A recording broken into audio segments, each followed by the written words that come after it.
All right. Hi, everyone. We're just going to make sure that we are started. There we go. All right. Hi, everyone. It's Lindsay Dragon with Parenting Autism United. We have a wonderful guest tonight, Mickey Davis from Maternal Family Health Services. We are going to be going over some things that can typically be a very stress-inducing, nerve-wracking topic, which is sex education and MSD, or I'm sorry, not MSD, ASD. I don't even know what MSD would have been. But we definitely have a plethora of knowledge here with Mickey. We have done these events 3 times now. I think this is the third. Okay, so we would like to do like workshops with parents where they get to go through this whole thing with Elevate Us. It's a very tell us what the training that you provide typically for this topic is, and we'll go into that too. Yeah, great. Thanks, Lindsay. So, as Lindsay said, my name's Mickey. My pronouns are she and her. Some background about me, and then I'll get into what the workshops that we do are. So, I am a reproductive health educator. I am employed by a local nonprofit, and my expertise is really in reproductive health care. So I have a master's in clinical psych, and I also have a master's in education in human sexuality. So the expertise and the lens that I bring to the work that I do is that education in human sexuality, which can include reproductive health care, sexuality and gender topics, relationship topics. So my company had the opportunity for me to get trained a few years ago in a curriculum called Elevate Us. Elevate Us is a curriculum that is intended to help folks with IDD, including ASD, as well as their parents or caregivers, and as well as support staff. So there's 3 different components that Elevate Us offers, where we can either talk directly to self-advocates, so folks living with these sets of their skills, right, or the people who are supporting them. So what we have done is we've talked directly to parents and occasionally some staff members about how to talk about sexuality topics with folks who have IDD and ASD specifically as well. Yeah, we've done 2 events where we had projectors set up, we had all the handouts, the whole shebang. Yeah, so there's different ways that we can go about this, and with the trend setting that a lot of people are not just getting out of their houses, we've kind of pivoted to this more model where you can ask questions directly and get some answers, but also you can always come back to this topic but also get connected with the professionals if you ever have any questions. So being cold outside today for the first time in so long, I bundled up for tonight. So I'm a little more bulky than normal. I always get crazy on this. I start seeing things that I don't know were there before. So anyway, so this topic it's making me nervous, and we haven't even started yet. It's one of those things where it is difficult for people to talk about it, even though it shouldn't be, but it is. So we're going to just kind of start with, I have 3 general questions, and if anyone has any questions throughout this time frame, you should definitely, ask them, and we will answer them accordingly. So the first question, so I have a child who's 10 years old, and he's he's diagnosed as severely autistic. So we're in that stage where we're starting to go through puberty. And I've been going through these trainings for a while, but when does planning for sex education begin for a family who has a loved one with IDD and ASD? So I'd like to start to answer that question, not answering that question, and then jump into it. Got it. As a sex educator, as a person who has expertise in how to talk about sexuality, a lot of times folks misunderstand what that means. They think we're talking specifically about sexual activities or things like that. But sex education really has a place in the entire lifespan. So there are messages that can be appropriate for folks of every age and every level. Part of working with the IDD community is recognizing that, again, we're not encouraging people to be sexually active. We're more talking about their bodies, how to treat their own bodies, how to interact with other people's bodies, even things like hugging, right? Yeah. So a lot of the conversation around sexuality is things also like toileting or permission giving for if you do or don't like contact with other people. Right. So I really think, especially, I always appreciate you bring up your child, and like, again, he's going to puberty. Puberty is a great time to start expanding these conversations, but for anybody who has younger children, there are messages we can give them too. It starts at potty training, right? It can start as early as potty training. Right. I would even advocate, like, when people have babies who aren't yet potty training, like even just changing diapers, talking about what the body parts could be called, so that they are aware of what their body parts truly are called. Right. So a lot of times we use euphemisms and nicknames, and that sometimes conveys messages about what those body parts are like. Well, and that, sorry to interrupt, Please. it could very easily be something that is normally socially acceptable in a neurotypical setting, but with what our subset that we're specializing in are talking about, it's more appropriate to be more appropriate. Does that make sense? Yeah, so I think what you're trying to say is specifically with folks who maybe don't have as many opportunities to strengthen their social skills, it's even more important to give them accurate names and accurate information so that there's not misunderstandings. Yeah, she's great, guys.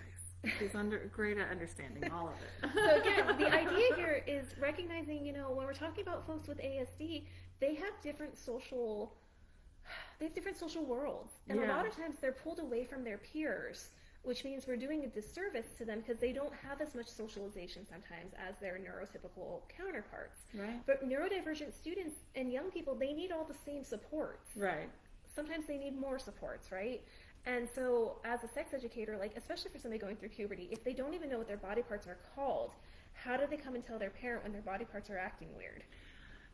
Yeah, and we'll get into this later, but there's a huge safety factor for it all. So we'll touch on that later. That's when it gets interesting. And too, you also mentioned about potty training. So I know a lot of times in the IDV community, you may have adults who are not as capable of going to toileting themselves. Right. And so, having them have accurate language is really important. But again, going back to the idea of puberty, like, there are conversations to have at every single age. Yeah. Whether it's about bodily consent or how to interact with your friends, what is appropriate with your friends. So like 5, 6, 7-year-olds, sometimes we need to talk about what's okay, what places are okay to touch, what places aren't okay.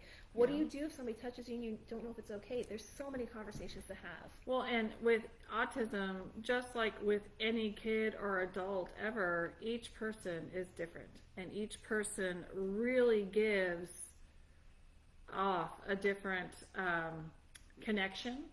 Some thrive with touch, some don't want to be touched at all. But as a 2-year-old who's overly affectionate, then turns into a 7-year-old who's overly affectionate, then turns into a 12-year-old, and then who's overly affectionate, Sure. and it can lead to disastrous consequences if they're not taught, appropriately. Absolutely. So I understand. And I would only know or be able to say that by watching it happen.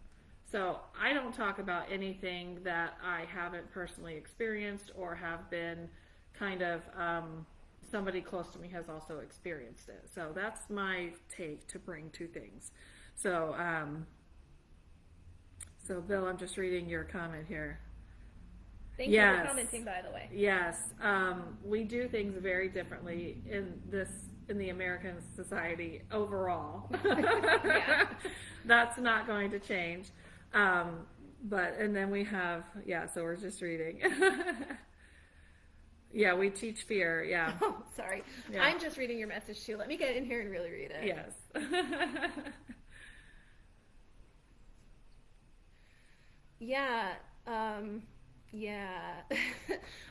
So Bill, for anybody, I'm picking up on things in Bill's comment about how sex education in the United States is not the best, and that is true. We're in Pennsylvania, so I can speak directly to Pennsylvania's environment for sex education, which is that there's no regulation of it. There's no requirement of it. Isn't that nuts, guys? For anybody. Yeah. Either, neurotypical or neurodivergent populations. There's no requirement, which means that schools have the ability to choose whether it does or does not happen. And if it does happen, how and what and who is doing that education. Bill brought up the idea of the Netherlands, and they actually have, they could be a guide for us. They have much better outcomes for all the things that are in my field Yeah. than we do, because they're more open, they are more accepting, and they're just more accurate with what they teach young people. Well, and we could go on and on about could. the European models to health and, you know, the work, home life balance and all those things. I mean, we really stretched far from what is clearly scientifically proven to work. So, but that's kind of why we're here. It's like, what can we do today with what we have now? And to that end, part of what brings us to this table is, a lot of times, part of the reason this education doesn't happen in schools is that the administrative teams are worried that if parents find out this education's happening, parents may be very upset. We created our own demise. Sometimes, yeah. So, and there are some parents who would be upset, and there's some parents who are very open to it. Yeah. One of the calls to action we hear from parents is, well, I want to be the teacher. And let me tell you, as a sex educator, I want you to be the teacher. We want to, part of our conversations here with PAU, we want to enable parents to have these conversations, especially for folks who are neurodivergent, who maybe that is more comfortable for them. We want to enable you to have those conversations because those conversations do lead to better outcomes. Yeah, and better outcomes, that definition can go into a million different directions. So we're going to follow up, Bill. We're still, it's a huge lack of information. And as we find out as parents in the, you know, when it's our kids enter the school systems, and or say insurance no longer will provide the service hours required because of whatever reasons, we are, as parents, we're ultimately responsible for teaching our kids anything. And so when it comes to this, not only is it not an option in school, even if it was offered in school, I know that sometimes kids are being pulled out if they have autism or IDD because they're not comfortable teaching those students specifically. And that's just something that you have to hope that they could educate themselves on why it's important, or even offer a separate time and training for those students where they could modify it to fit an IEP goal. I don't know. But as a parent, that's something I'm going to be asking as we're moving into middle school next year. It's a huge thing. It is. You know, and oh my goodness, quick story, guys. There's a little girl, and she's in his classroom, and her name is Lily. And so we ask him, who are your friends? Who is this? And when it's about the boys, it's, you know, I'm just going to use random names. It's Jimmy, and it's going to be Brian. But then we ask, and he says her name. He goes, Lily. Oh. So even at 10, and for us seeming that he wouldn't have any knowledge on how to be different with genders, he is just by saying her name in a different way, and his mannerisms change, his voice changes, but I don't know if he knows, and that's where the confusion comes in, because it's almost like that of Mice of Men at a birthday party a month ago or whatever. He did approach a younger girl from behind because she was giving a younger kid a piggyback. Well, he wanted a piggyback. He didn't care that she was 2 years younger than him and much smaller. Yeah. So he came up to her from behind and tried to get on her back. But think about that. Parents were there. It was at a birthday party. And there were other kids there with autism, so everyone was okay. We were very lucky and very fortunate. But as he grows older, that may not be okay, obviously. So that's why I just feel like now I didn't even think about him saying that differently till right now, even though we laugh about it almost every day. And so that's probably him recognizing some difference between genders. And maybe having different feelings inside about different genders. And 10 years old he is at that age where his feelings for different genders might start to feel different. Yeah. Now, part of that could be too modeling. Like you said that he wouldn't know that, but on TV he may see that people with this type of name or this type. I can't find out yet. So yeah, part of the Elevatus training, part of the reason for it is we want to help people empower they're either, if it's a self-advocate training, we want to give them the information they may be missing. Just like what Bill said, if the parents don't know, this training is for the parents. Right. So Elevate Us, we have the ability sometimes to talk directly to the folks with ASD. Sometimes we have the ability to help parents figure out how to talk about that. And a lot of times we veer away from this for fear that we are going to encourage certain behaviors, or for fear that, something's going to be misunderstood and it's going to be really bad. But we have that happen anyway sometimes, those misunderstandings. And that's a very realistic thing. I can think of 3 participants right now, where if we were to bring them in for a training, this could lead to several different things like perseverations, obsessions with saying certain words, where it's a fear that once it's started, though, it may not stop. For the families to bring them in. And my son is one of them. If you were to try to talk to him about it, I highly doubt that it would resonate with him the way that I would want it to. And I think that he would take away some things, as in, if I say this, I'll get a rise out of somebody else. It's attention seeking. And I can think of about, like I said, 2 or 3 other individuals who would do the same thing, and they're all different ages. So it's 10 to 19 to 25. And does this affect all of them? They're all human beings. So yeah, it does. But then all the parents, it's work. It's a lot of work. But the most important thing, you can only arm yourself with education, right? Yes, Eileen, I do know your stance. You have to be brutally blunt to an extent on certain things. I mean, because it is what it is. You are a human being, and this is going to happen to your body whether you want it to or not. And so part of the conversation here is, I would want parents to know, if there's an opportunity for like sex education, like, we don't want to take your place. And we're teaching facts. So sex educators in general, we're teaching facts, we're not teaching values. You all get to teach values. But also, around this topic, again, we think that you are your child's best teacher. So we just want to equip you with the knowledge that you may need. So Bill had made the point that sometimes parents don't even know. We're not asking or expecting anybody to be an expert in what I'm an expert in, just like I'm not an expert in what anybody else is an expert in. But it's tips and tricks to recognize, like, how to start the conversation or how to lead the conversation. Things like, it's okay to use correct anatomical terms. Yes, I understand that sometimes people might start saying them, but really, like, the thing I always do is, what's this? Lindsay, what's this? Oh, nose. Okay, and what's this? Ear. And we have no problem saying that. Right. But if somebody says the genital name, I'll say it's your private parts.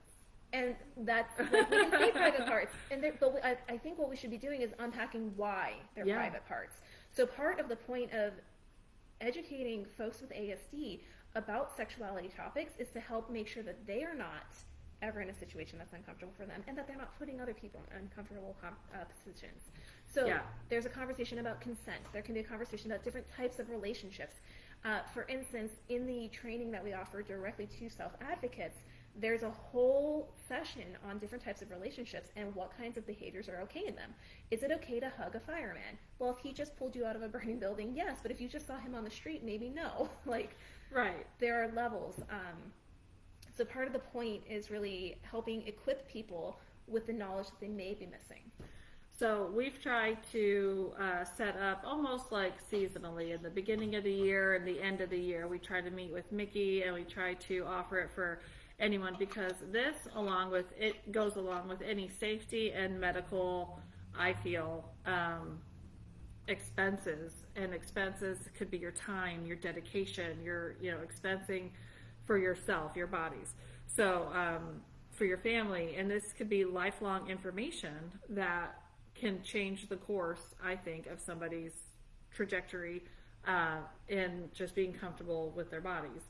Because I heard a story today that, there's an individual who wanted a baby.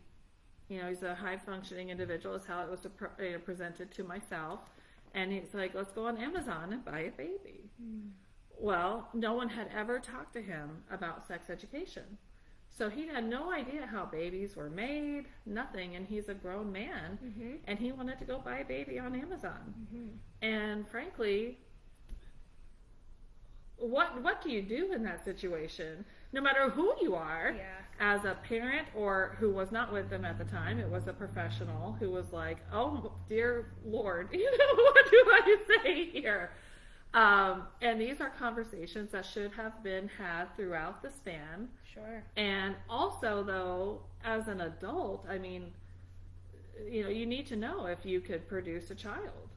And, Absolutely, yeah. Right? So it starts with, the very beginning with the baby, before even you were saying potty training, and then you hit puberty.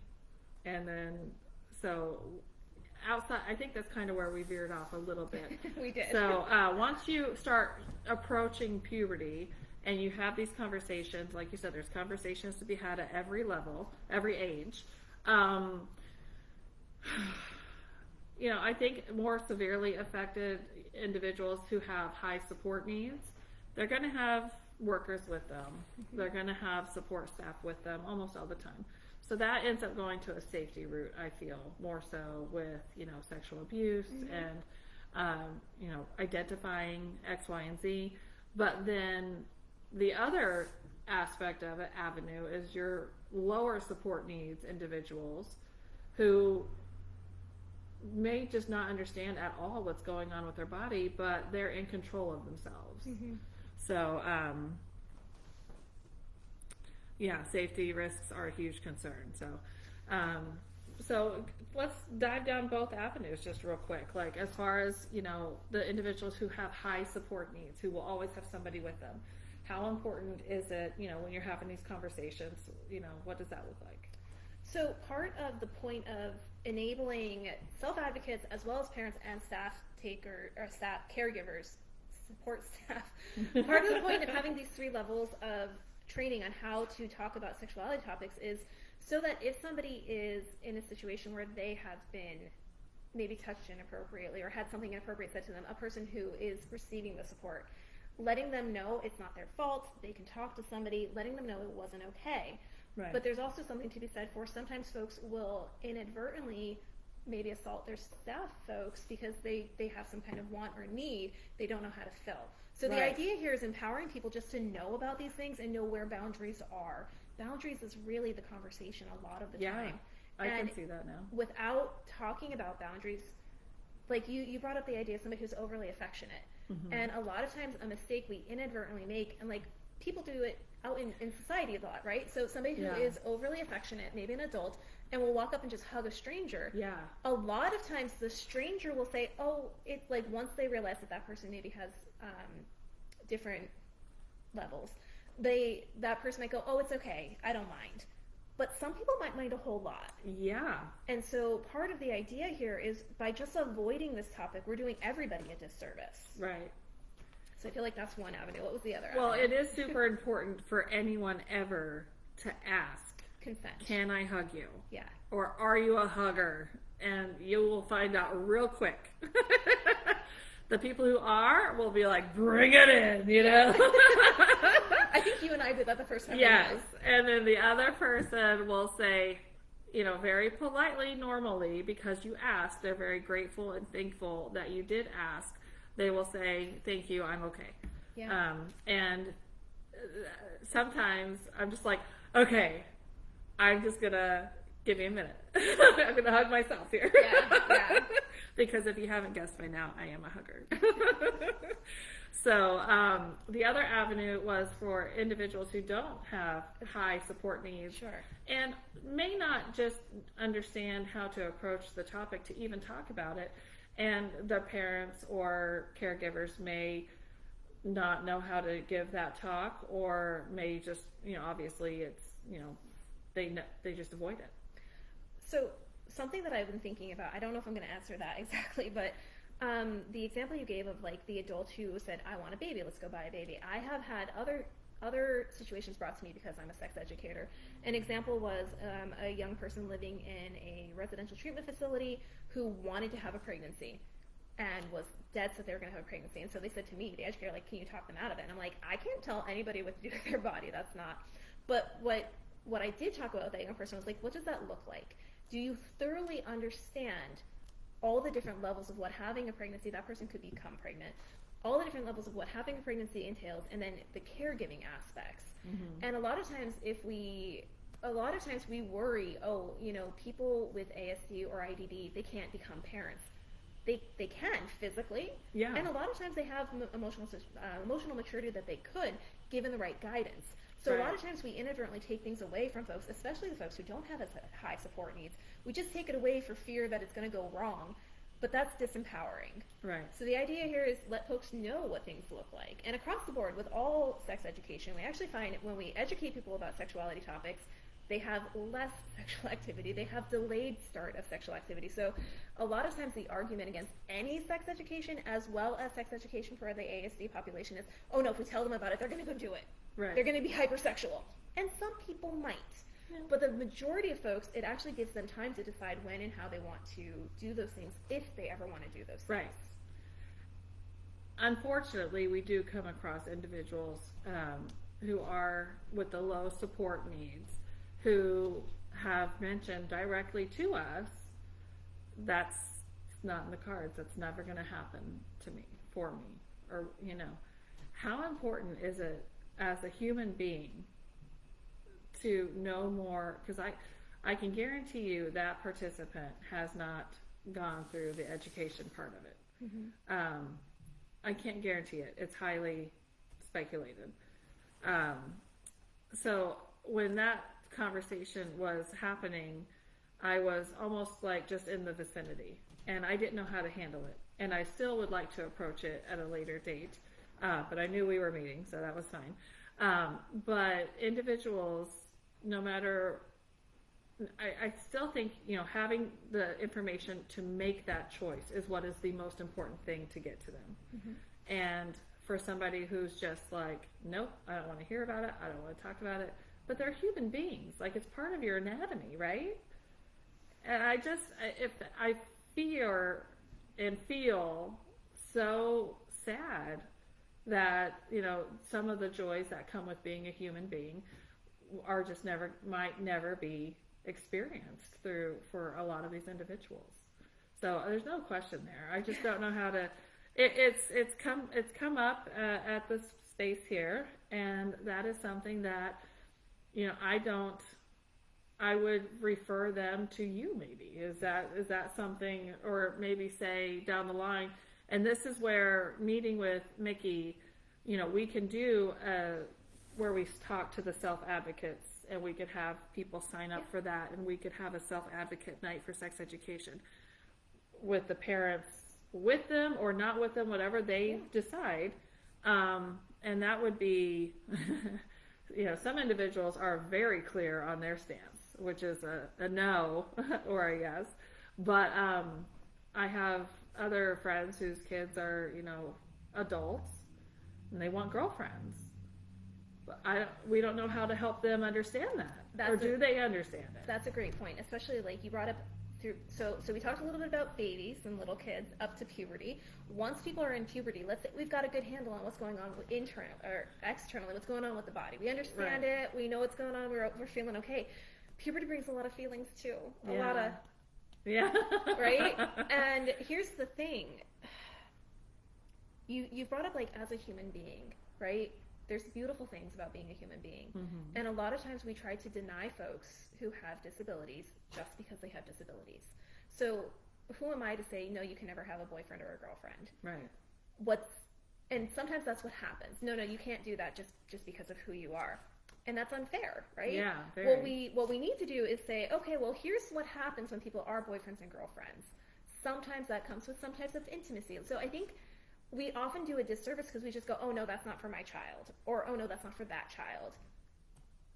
But we don't ever explain any of it to them. Right. So, you know, sustaining a romantic relationship takes a lot of work. It really does. Right? For everyone. I just got married. Don't tell me. No. We're going on 12 years, and it's good. It's awesome. I'm just teasing. But it is, and congratulations. Thank you. But my point, though, is, so part of this conversation, especially for, as our kiddos, as they age, they are going to have peers who have boyfriends and girlfriends. They are watching TV. Yeah. Tell me that there's not boyfriends and girlfriends on TV. And all we do is we'll say, no, that's not for you. That's just not fair. And Right. honestly, when somebody tells you you can't have something, what's that make you feel? Oh, I'm going to do everything Don't I press can now that to button. press it. Yeah. Don't press that button. That button's bad. Yeah. All we want to do is press that button. So again, I think we should be shifting the conversation into making sure they have the information they need. Mm-hmm. And like one of those self-advocate trainings actually is talking about like what the difference between a friend and a sweetheart is. That's the language they use. Sweetheart. Sweetheart, That's so that it's gender neutral and so that it's inclusive. So what does it mean That to makes be a sweetheart? What does it mean to have a sweetheart? How do you tell somebody you want to be a sweetheart? And then how do you accept it if they say yes? And how do you accept it if they say no? Because Right. even if you know, maybe your son does like Lily, Yeah. but maybe Lily doesn't like your son. Right. And we need to be able to talk to people about. Absolutely. And again, honestly, we mess this up a lot of times for everybody. We don't Right. talk about it the way we should. And consent is really important, Yeah. especially in relationships. Yeah. And there's different levels and variations on consent. So Well, and I think it's important thing. important for somebody who may not want to reproduce, if they do know that they can still have romantic and physical relationships and pleasure or and even all those just things. people who don't want to reproduce right now. Right. So like another part of another way that we do a disservice to folks who have IDD and ASD is we just tell them, no, you can't. But physically they can. So one of the things that we talk to parents about is recognizing that regardless of what your child's like cognitive age may be, we need to be making sure that they're getting all the information they need for their biological age. Right? So talking about puberty, people are going to have arousals. Whether they're cognitively at, still watching Elmo and Baby First things or not, their bodies are still going through it. Their bodies are going through puberty, and once we're past puberty, our bodies have hormones, they have hormone cycles, and so to just pretend it doesn't happen, pretend that that's not a thing, again, not only is it a disservice, but it's also putting people in danger, because then they don't know how to handle that. Yes. So there are ways to approach the conversations and ways to making sure folks know, again, a lot of times it's about what is appropriate and what's not appropriate. And the difference between working with neurodivergent populations and neurotypical populations, I'm learning, is kind of just what are the nuances. Sometimes we just need to be, what I'm learning for neurodivergent populations, I just need to be a little more direct and a little slower in my pacing. I would agree with that. I can keep up with you very quickly because my husband and his family tend to talk fast. And I do too. Yes. But you're very eloquent in your delivery, and we were speaking about that beforehand. And I think you'd be a great newscaster. Thanks. It's delivered in a very eloquent way. So I think that it takes out all of the feelings from somebody who might be nervous, or embarrassed. That's the embarrassing part of it. It's not embarrassing if you would educate yourself on it and understand, because all the fears that I have as a parent right now, another realization in real time, is that my fear is that somebody might say to ask him to do something to appear, and he'll do it just because somebody asked him to do it. Not a friend, but just because somebody said, "Oh, go touch, her butt or whatever," and then no matter what, we get a call from the school, or from wherever. So this is something that if we arm ourselves with the education, then we can arm our children with the education. That fear can be almost eliminated, but decreased a lot, because then he would know, I don't touch other people. These are the boundaries, and we're just going to have to. What I would like to do is over, sometime here, I will create some, there's got to be some social stories out there already. There's got to be some visuals that we could share. We'll look for them. I don't like to recreate the wheel if I don't have to. So I'll ask you first if any resources for that, because you may already have some for self-advocates. It would only make sense. And if you don't have them, then we can create them, and then you would have them to share. But I do know from our past get-togethers that we have some links that are very healthy. Now, don't send them to your behavior text, guys. And Emily can attest to that, because one text went through first, and then the other text went through, I think, a little bit later. She clicked the link. She was not okay with it. And I said, well, did the first text was really,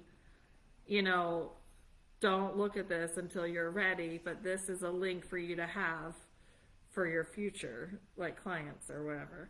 And I sent it to everyone, not just one person. But I won't do that again. So, but we will create a little, and I'm not going to put them in the links here, but they will be on our website. One of the things that we are doing is we're trying to create, and it's a big work in progress, is the Autism Guide for Northeast PA. And really, when I go to websites for a lot of places, it takes me forever, and I might find what I'm looking for. And I'm pretty diligent, and I'm pretty persistent with what I'm looking for something. So it's just too much work. And I don't know if it's current. I don't know anything about it. So what we're going to be doing is we're putting all that stuff out there so that you have it at a click of a button. We update it every 6 months. We go visit that site. Is it still current? Check. Done. This was verified on 11/13/2024. So that is diligent. Well, because I appreciate we've been given so much information as parents that we got it and we didn't need it at that time. But then when we go to use it, it either doesn't exist or it's out of date, and it's frustrating. If I'm giving a parent, because that's my job here, is to give you resources. If I'm giving you a resource and it's not current, then I look like an idiot. And I don't like that. So, I mean, nobody should like that. So, A, you don't have an updated resource, but B, things change all the time. Laws change all the time. And what we're getting in our school setting is changing every day. And how, like, this to me is something that a lot of these things that we're talking about are going to be happening in a school setting when the parents are not there. When one-to-ones are hard to come by, and teachers are now in charge of all this and the school administration. So I understand that they can only do so much, but how important is it for professionals to understand this too? I mean, it's huge. And I'm not meaning support staff as in people who are specialized in the autism field or, IDD field. But like generally, that should be something that is required in my mind for them to be able to, of course, it's in my mind. If you have kids with special needs, you should be abreast to, and they're going through, you have a whole school grade level going through puberty at the same time. It's not like it's one or two kids, it's all of them. So, I mean, this to me should be something that school, like those, what is it? 5th, 6th, 7th, 8th. Yeah. Like they should have more training on this topic because they're dealing with it. These kids are sometimes at school more than they're at home. Yeah. Well, sort of on that topic and sort of not. I mean, again, at that age range too, let's think developmentally. At that age range, we do have the puberty thing happening, which means that we have body changes and hormone changes, and we might have those flutters of feelings romantically. But also, that's around the same age that our friends become way more important to us than our parents, right? So developmentally, we want to hang out with our friends. So yeah, having staff who are equipped, even if the way to say it is, that's a great question for your mom. Yeah. Or to be able to say, here's what I can tell you, and here's some good language to use for it. So a lot of times, well-meaning people, we mess up just because we don't know the right language or the right way to approach. The way, like you were saying, somebody might get very upset if you said anything. And there's a lot of cultural differences, am I right with that? Like how people handle things. I mean, it's got to be across the board. And so that kind of makes sense. We're not expecting anybody to be an expert in everything. Right. But again, just having some talking points can really help. I want to really quickly, in the comments, somebody said, like, my son is who you're talking about. He wants no part of it. And I think, like, a message I would want to give to that young person would be, that's okay. You don't have to want any part of that. But you may have friends who do.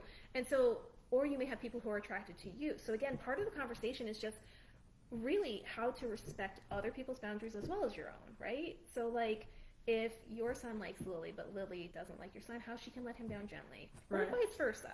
Right. You know, so if he likes Lily and she likes him, that's great. But maybe there was somebody over here, maybe like, I don't know, I'm making this person up. Alex likes both of them. Right. You know? Yeah. So part of the conversation is a lot of times neurotypical kids just pick those things up in being with their friends. Yeah. But the neurodivergent population is often segregated. They're not given the social opportunities. So sometimes those things are just missed. That's part of what this conversation's about. Well, and just to segue off of that, you know, where you can have somebody who likes both of them, this was something that I have, every time I talk about it, people are blown away by the statistic.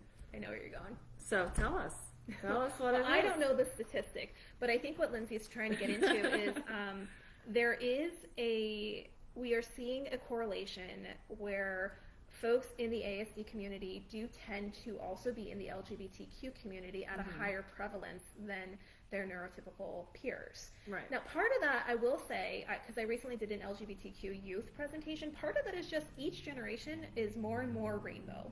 Yeah. So each generation is, but there is a higher prevalence within the ASD community.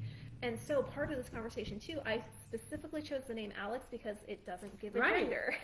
Well, as soon as she said it, I was like, yes, that's also what I wanted to talk about. So again, I specifically chose that name because we don't know Alex's gender, and Alex could be attracted to people of multiple different genders. So going back to an earlier comment about how the United States sometimes doesn't have the best education, particularly around LGBTQ, that is very sex, sexuality, sexual health are taboo.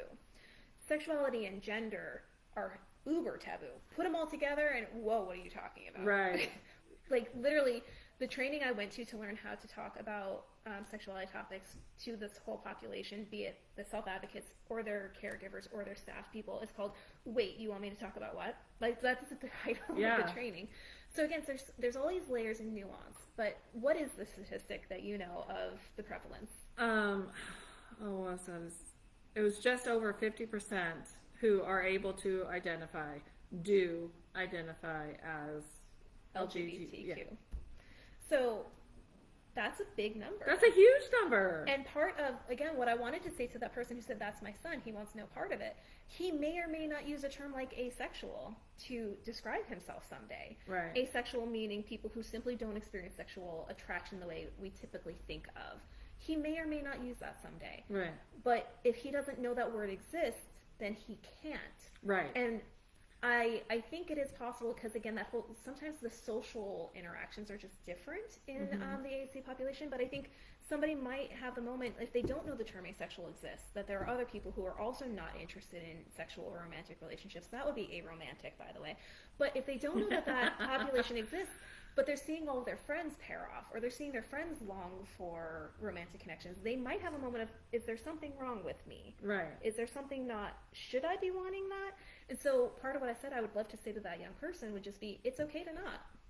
Yeah. And again, though, too, then that conversation of when somebody asks you to be their sweetheart, how to gently let them know, that's just not something I'm interested in. It has nothing to do with you. There's nobody I'm interested in. Right.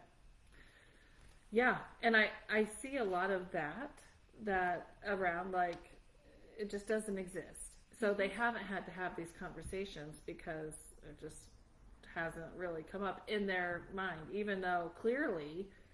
Well, let's talk about that for a second, though. We talked about how sometimes our cognitive age and our biological age are different. So cognitively, somebody may never be interested in any kind of sexual activities or sexual other beings, but physically they might, right? Yeah. So how do we navigate that? And how do we navigate that in a healthy, non-shaming way? That's what the whole point of this conversation is. We have to navigate these things. Yeah.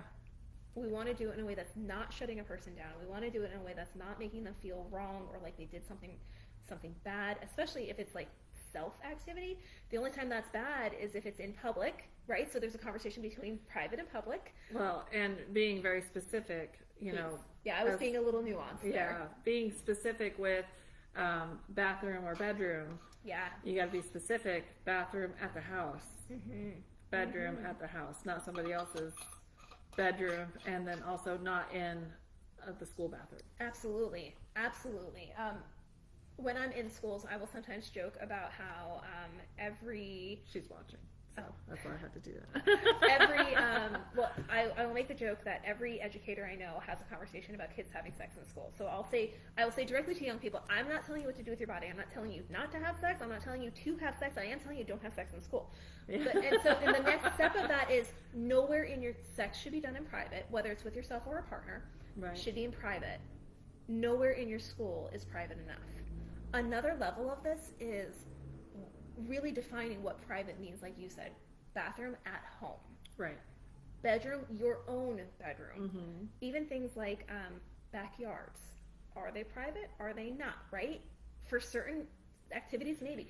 Like having sexual activity in your backyard, even though that is your backyard, it is not a private space because other people can hear or see possibly into it. So yeah, that's that thing I said that like part of what I'm learning as an educator is being very clear, not using nuance. I'm using it here tonight. Right. But like when I'm in a group of self-advocates, I'm pulling back on the nuance and being much more direct. That idea, again, I love the point that you brought up of like bathroom at home, not at the movies, and not at a restaurant. Right, yeah.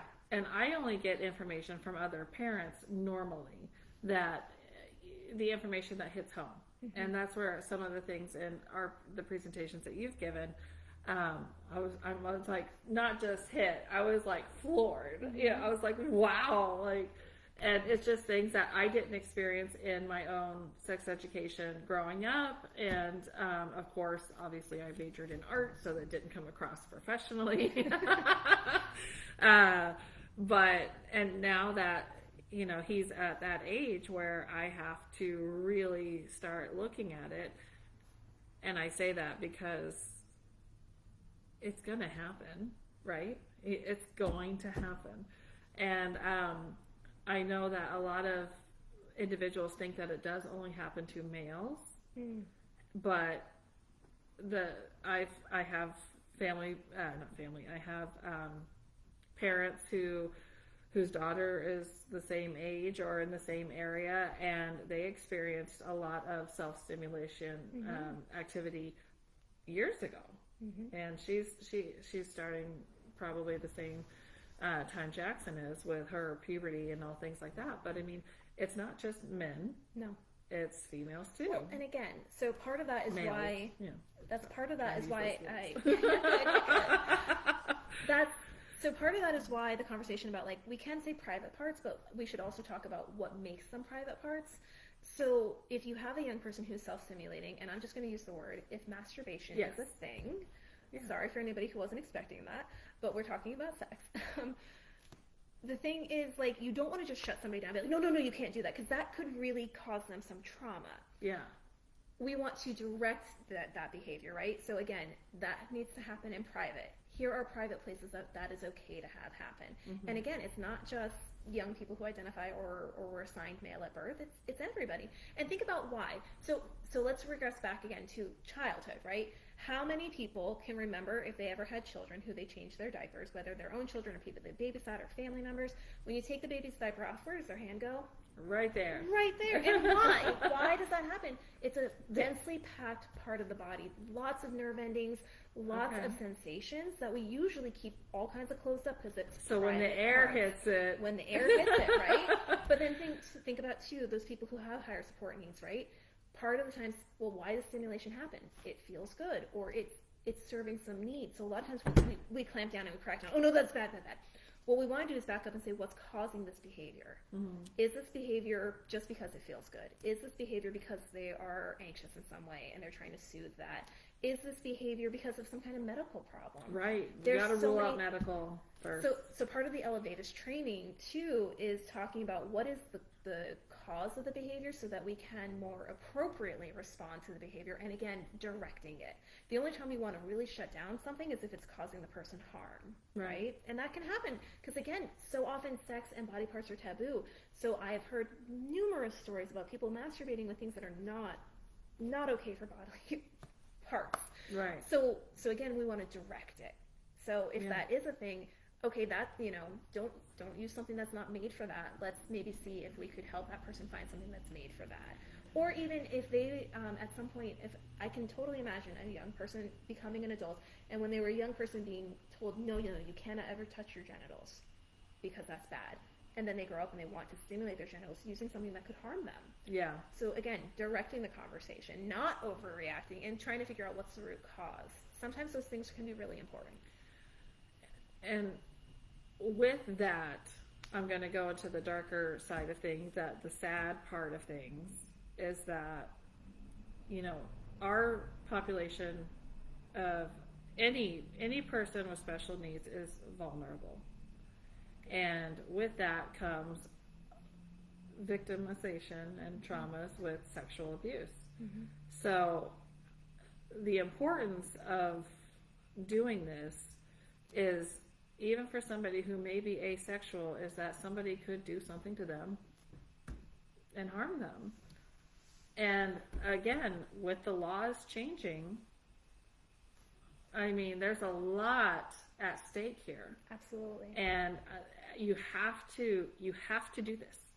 Or another have to view educate of that them. is because, again, sometimes the social interactions are different. They haven't had as many opportunities to get those social mores, like societal values around socialization sometimes.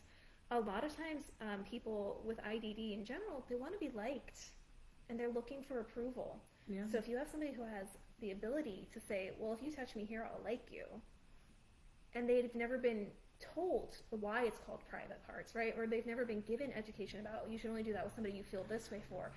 I could see a lot of times people being led, and I was in this instance, the perpetrator is a very bad example of a person to me. But the person who is being victimized here, who's surviving this, they just want to be liked. But they were never given clear definitions of what's okay and what's not. Right. So at that point, I mean, obviously, if someone is being assaulted in any way, shape, or form, it's obviously illegal and not nice and all sorts of other bad things. But they might then at that point be introduced to it for the first time and not feel like it's bad. We want to guide things, right? Yeah. So the idea is get to it before it becomes. The idea here is being proactive instead of reactive. Best things ever. Proactive instead of reactive. That's my whole job. I always talk about how my whole job as a sex educator is about prevention. Yeah. I don't want to tell people what to do. I just want people to have information so that they're not having to react to a situation. So here, part of this conversation could be proactively letting people know, this is like, again, that idea of like, who do we have different types of relationships with? Who is it okay to have these types of interactions with? Really enables them to know when somebody does ask that, maybe that's not okay. Like, if it's not your sweetheart, that's not the right, that's not a good place. I'm using that word forever, by the way. I did not coin it, so give credit to Elevatus folks. Okay, yes, good job, Elevatus. I get motivated every time we get together, so this is good. But every time I feel like I do leave, and then I just go right back to the busy stuff. But that's why it's important. It's almost like, and I'm just going to use this very bad example, very good, but also just not correlated, crocheting.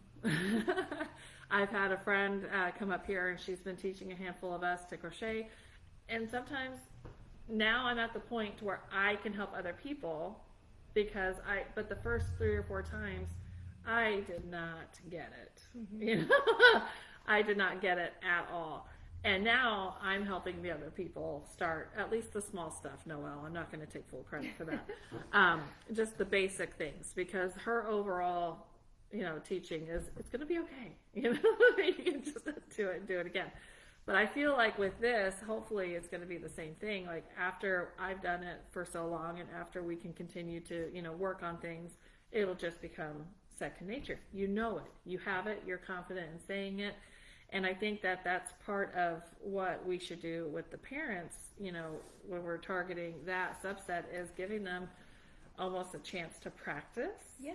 And that's what would be great about, and that's what we've done in the past. And that's part of the experience, is you do have, isn't there? Didn't we talk about it? In the workshop, there is the ability to answer tough questions. So we give you a guide for how to answer tough questions, and then we allow folks to practice. Yes. So that's what I think I was trying to help find if somebody was like parking or not, and so I missed it in the last one, but I was like, oh, that's the part I really wanted to be in. because I start smiling and I can't stop whenever I get nervous. And I'm like, hi. So sex is taboo, and it does take practice, and that's what I think you're getting into. It takes practice Yes, to be able to talk about it without getting red in the face. So a lot of times I've had people have asked me, why is sex educator? And I'm always like, would you ask that of like a chemist? Why chemist? A mechanic? Like right. Anyone. But my answer is just, it has never been taboo to me. It's never made me get red in the face. Yeah. It's not a topic that feels uncomfortable for me. So part of the reason I think sometimes parents shy away from talking about this is because it can feel uncomfortable. Yeah. And the only answer really is practice and or knowing you can, right? Right. And if you're not sure if you can, ask a friend to practice with you. Ask a friend to do a role play. Like, I think I mentioned this. Let's go for drinks. If you need to have a couple of drinks, we could do it here at the office. It's a parent-only night where we, if it takes you a couple to, just get comfortable, even just saying the words. Actually, I love that idea. Like, right? no, have a parent night and bring your tough questions your kid has answered that asked that you didn't know how to answer, and get the crowdsourcing going on. How do we answer this? We can totally do that. Absolutely. So that's something. That's the thing. This can go in all those different directions. So if we were to do a workshop, what would we need to have? Like a minimum of a certain amount of people. I know we've done it in the past we had about 15 people sign up, but maybe half of that showed up.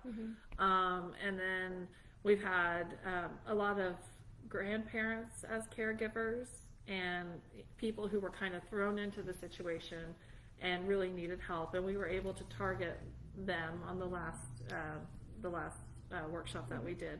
So this is something that we could do again in the future. Yeah. And in the interim, if somebody needed questions, I will filter them through you. Yeah. I'm always happy to help folks find resources. Well, and that's the thing. It's all just getting connected and figuring it out, because you can only arm yourself with education, especially on this topic. So, and everything is different all the time. I tried doing a teen night not so long ago, and I realized I'm not cool to teens anymore. So I get it. I had a group I visited twice, or like a few times. I visit them like once a year-ish, and apparently when I was young, like if you had the big headphones, we called them cans. Right. And I did that to that group, and they told me that was not okay. And then I did it again, and they're like, "Miss, you said that last time." And I was like, "Oh, okay, noted." I feel you. But no, practice is a great idea. Okay. And whether it's with a friend you trust or somebody who is in your community that you know will support you. The idea is you want to practice with somebody who is safe, who will, though, call you out if you mess it up. We all have that friend who will call us out. And that's the person you call for this topic. Exactly. And like going back to the idea of, again, the prevalence between the ASD community and the LGBTQ community, there's the topic that comes up of like different identities and different labels and different pronouns. The best thing a person can do if they have somebody in their life that they love and they want to support who has changed their pronouns and they're messing it up is ask somebody else to help you practice. Yeah. I mess that up all the time, and I can't remember where it was, but I just said, I am so sorry. Like I keep messing it up, but the more I think about it, the more I'm messing up. So I'm just gonna stop talking. And that friend, though, what we want to do with that friend, we want somebody who will give us a gentle nudge, especially like with pronouns. It's like the friend who every time, literally, it sounds maybe tedious, but every time you misgender somebody, that friend who will be like, "It's this," yeah, and then move on. Yeah, like because sometimes what we need is someone to call that attention. So in this instance, if it's like answering questions, that friend who will be like, "You're smirking." You're right. Or like, stop smiling. You need to breathe. If you're giggling the whole time, you can't get words out. That friend who would gently give you that nudge. Well, and again, those are things that we could do here with practice. Yeah. And that would be by appointment only type thing, where we would set it up for us. It would be a closed, safe environment.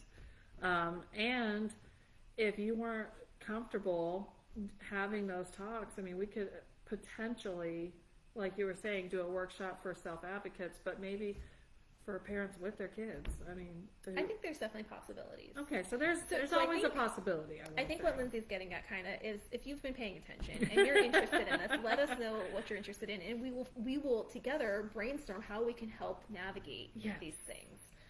So we do have a canned, ready to go presentation that I know you've said you're moving largely, almost exclusively to virtual workshops and things. We can do that workshop virtually. That'd be cool. You know, you had talked about group sizes. It's really hard to do anything with less than 5 folks because Right. people are really like nervous and embarrassed. So, you know, I would say at least 5 Gotcha. for a virtual conversation if we want a true conversation. Which I think it doesn't hit if you don't have a true I conversation. agree. So much of what I've enjoyed in working with PAU, you're good. So much of it I've enjoyed with working with you all is the things that you share in the group when it becomes a comfortable group. And that's what's really impactful. And, you know, if you have a question, somebody else in the room has that same question. So we're Yeah. creating that. So, you know, you want an okay group size. That's essentially why we exist. We're creating things that we need for ourselves, but if we need it, we know other people do too. So while we're helping ourselves as parents to children with autism, we're able to share that information and help others who, a lot of these things are basic things that don't cover all neurodivergent and neurotypical because it's a human being type thing. Socialization is human being. Sexual, you know, Relationships. everything. Like Relationships. socialization and the nitty gritty of relationships. Yeah. Yeah, it encompasses everybody. So if you do have questions, definitely email them or send them to us through Facebook Messenger. We answer anything all the time. It's parentingautismunited.org if you want to go to our website. But really, if you are interested in having a more directed workshop, we could definitely do that, virtual or in person. So this is fantastic. Let me just look. I had 3 questions I wanted to make sure I asked. I definitely think I have. I feel like I made sure we talked about some of them. I know. I definitely Yes. think you did.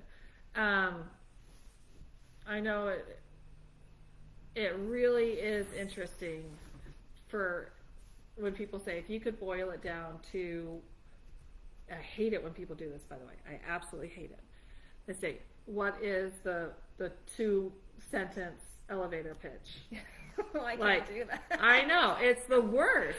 But that's the question, you know, basically everyone asks if there was like one thing, like what is the most important thing you could do? And I think we answered it. It's educate yourself so that you can educate your child.